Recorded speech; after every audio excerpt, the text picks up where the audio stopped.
My name is John Leyzorek.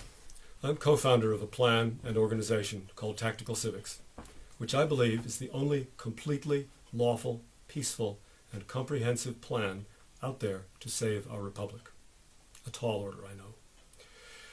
I was in Richmond at the rally on the 20th and marched with tens of thousands of very angry but hopeful, positive, peaceful, and civilized people, sending the clear message that theft of our rights will not be tolerated. Yet, the legislature continues unperturbed toward the complete denial of life and extinction of freedom. Everybody's asking, what can we do next? My answer is, we execute the law on which our republic is founded, and by which it is designed to be preserved. The law that is 1,000 or more years old and still runs if we enforce it.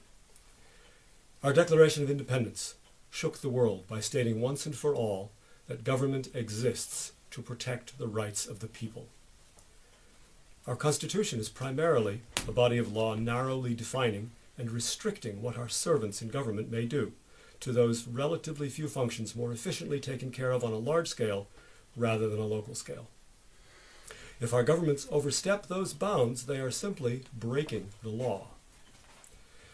The only mention in the Constitution of law enforcement says that the militia is to execute the laws of the Union. Founding Father George Mason said the militia is the whole people. The Constitution goes on to say that Congress shall, quote, provide for organizing, arming, and disciplining the militia, and for governing such part of them as may be employed in the service of the United States, reserving to the states respectively the appointment of the officers and the authority of training the militia according to the discipline prescribed by Congress. So a lot of people ask, neither Congress nor the states have done any of these things for 100 years. Can we do law enforcement when we have none of the official recognition and support we're supposed to? The answer is yes, we can.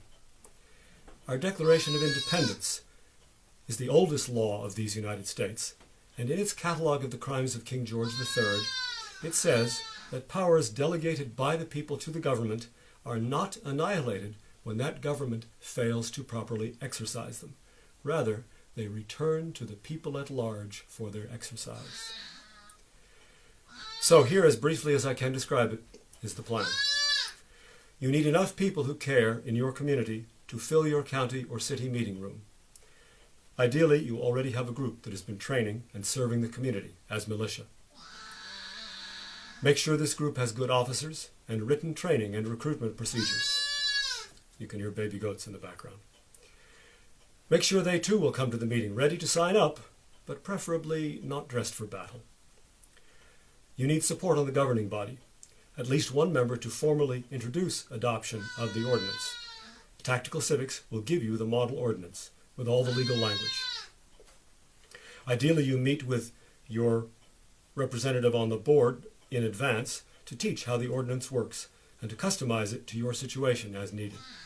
Tactical Civics, again, will help you through the whole process if you need it. You get your constitutional rights protection and militia establishment ordinance on the agenda. You fill that hall with supporters at the meeting. I hate to say it again, but it will be much easier for most governing bodies to pass this ordinance if the room is not full of people who look like they are dressed and ready for a firefight.